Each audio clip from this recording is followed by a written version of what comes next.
This next one, Larette Tap-Dancing, is just a weird episode in my opinion. This one has a scene where the Teletubbies are being very quiet. They're like sitting down at the controls on their knees, apparently. And yeah, they're trying to be very quiet. And then it has the rare windmill clip from Seesaw and Ned's Bicycle, and it plays the magical vent tune once again. What the hell is about to happen next? But yeah. After that, they watch a magical event, apparently. So, yeah. They watch the dancing bear. This time the bear dances once, which would actually be a thing in a lot of episodes, though there are still some episodes where he dances twice, but yeah. This one was number 3, or this was one of the top 10 best episodes that was on a special DVD called Teletubbies Happy Birthday, celebrating the 10th anniversary. On the DVD, there's a special bonus feature topping off the top 10 best moments. I think the number 3 best moment might have been the dancing bear, but yeah. Yeah, this isn't the only time a magical event shows up at the beginning of an episode. There'll be 2 other episodes that have that. We'll get to that later. Interesting thing is that the baby son is not shown giggling at the beginning of the event, but they use the same clip when that does happen at the end of the event. So yeah. By the way, this clip of the baby son giggling, just like in Seesaw, is so overused in this episode. It shows up, like, after the magical event. It shows up after a TV event. It shows up, like, just before it's time for Tubby bye-bye, but we'll get to that in a little bit. The TV event. I noticed they use the same audio of Tiki Winky being chosen again from Ned's Bicycle. But yeah, this one has a TV event. Oh yeah, this is one of the first times the TV event starts right away without the Teletubbies saying uh-oh. And that's just so weird.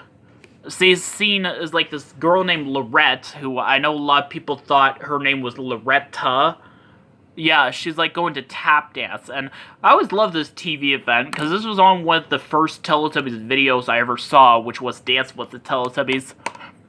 But yeah.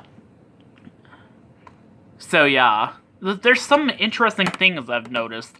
This TV event was cut short on the Dance with the Teletubbies video. There's some parts that were removed.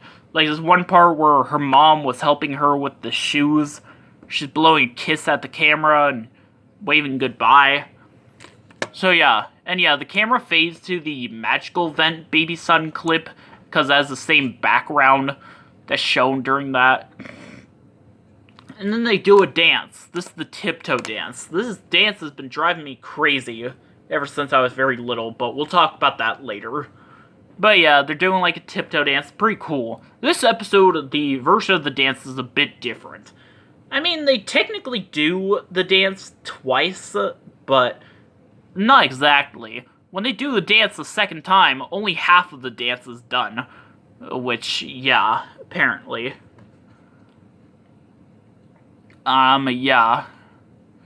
And then the baby son screams, and then the camera fades to the opening shot, which actually the opening shot is a closing shot that's used at the end of most segments.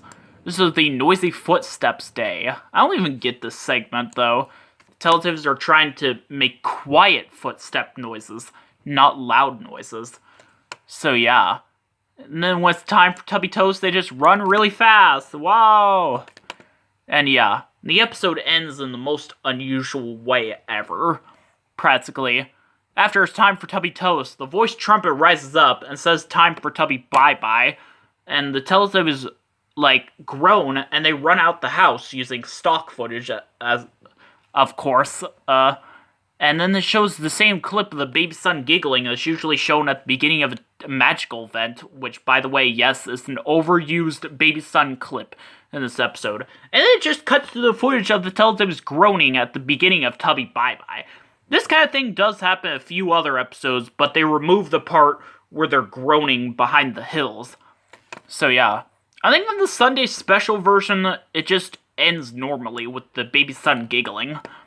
I don't know. Laa-Laa's the missing Teletubby and Dipsy's the boo shouter. Next up is Emily and Chester. This one has a segment where a chair appears. The chair literally appears in the same spot where the watering can appears. Also, the way I said the chair makes me think of this line from Shrek. The chair! Give him the chair! Oh, my teeth look messed up. My cousin hit me in the tooth the other day with my water bottle. I really don't want to talk about it. Yeah, like, Laa-Laa has to, like, do this thing with the voice trumpet. The voice trumpet keeps saying, sit down, stand up, sit down, stand up. Laa-Laa says bibbly cheese. This is one of the many times where she says that. But yeah. Oh my god.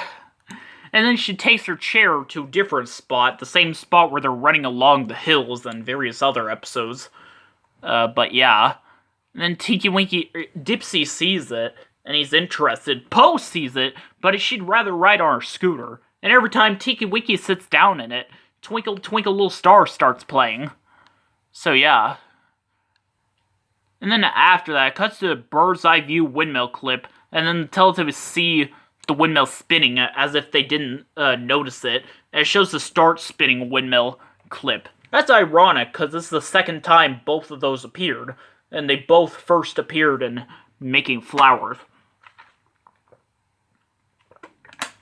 But when they're saying uh-oh, Tinky Winky says uh-oh very quietly. And the TV event music is like a remixed version of the TV event music from Ned's Bicycle. It's just so weird, though, how the TV event starts. I mean, just check out the episode yourself. The TV event, Dipsy's chosen. When the TV event plays a second time, they use the same audio of them saying again from the Dancing Bear. Which, I never noticed that. So yeah, the girl, Emily, is taking care of her pony named Jester. And yeah, I mean, it's okay. The baby son screams. I think I heard there's like a magical event in the Sunday special version afterwards. I don't know which one it is. Maybe it's the animal parade. I don't know. And then they do the shortened version of the Round and Round dance, which, yeah, apparently. Yeah, this is the first time they reuse a dance from a past episode. Then after that, the episode ends so weirdly. It shows the same clip of the baby son giggling that's shown at the beginning of a magical event, and then it just cuts to the windmill stopping. And then the voice trumpet rises really fast and says, time for Tubby bye-bye, only twice. I remember when I first saw this, I was like, what the hell? I don't know, that's just weird. Does anyone else think this weird? Laa-Laa's the boo shouter, and if you all know, they always use different audio of them saying goodbye when she's the boo shouter. But when Poe says goodbye a second time, they use the regular audio. Did anyone else notice that? I only noticed that recently, and I was just so shocked. I don't get why they couldn't just use the regular audio throughout the entire thing. And Tinky Winky's the missing Teletubby. Next up is Delilah Packing. This one has an alternative version of the opening scene from Naughty Sock, where they're popping up from behind the hill. This time, they're popping up one at a time, instead of all at once. When they see the windmill spinning, the sound is a little bit quiet. They say uh-oh and run off. Tinky Winky is chosen for TV event. Of course, they use different audio for when he's chosen a second time. His antenna lights up only a few seconds later than usual. Again. So yeah, the girl, Delilah, and her sister are packing their things to have a sleepover at their friend's house or something. Yeah. And, the next scene, Tinky Winky, this is a classic scene everyone knows about, I know about it. Yeah, Tinky Winky's going for a walk after he finished eating his tubby toast. And yeah, he sees, like, all the Teletubbies' favorite things and puts them in his bag, which makes it too heavy. I know it's the same spot where he finds Poe's scooter. Almost looks like the Field 1 opening shot. Did anyone notice that?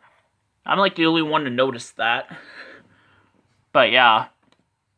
This is probably going to be the last part, by the way. Because my sister comes home from school early nowadays. So yeah.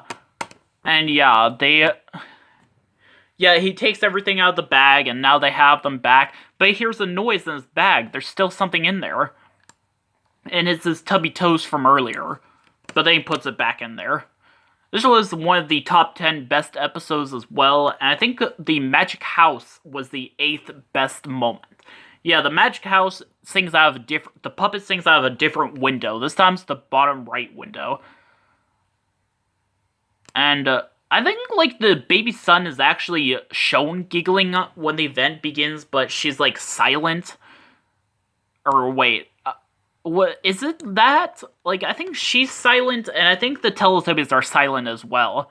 But in, like, the Magic House, when the Magic House begins, there's no sound when they're listening for a noise. Practically. So, yeah. And then the camera fades to the windmill stopping, and Dipsy's the missing Teletubby, and Laa-Laa's the boo shouter, which happens quite a lot. You know what, I think I'm gonna end this at this part. How about that?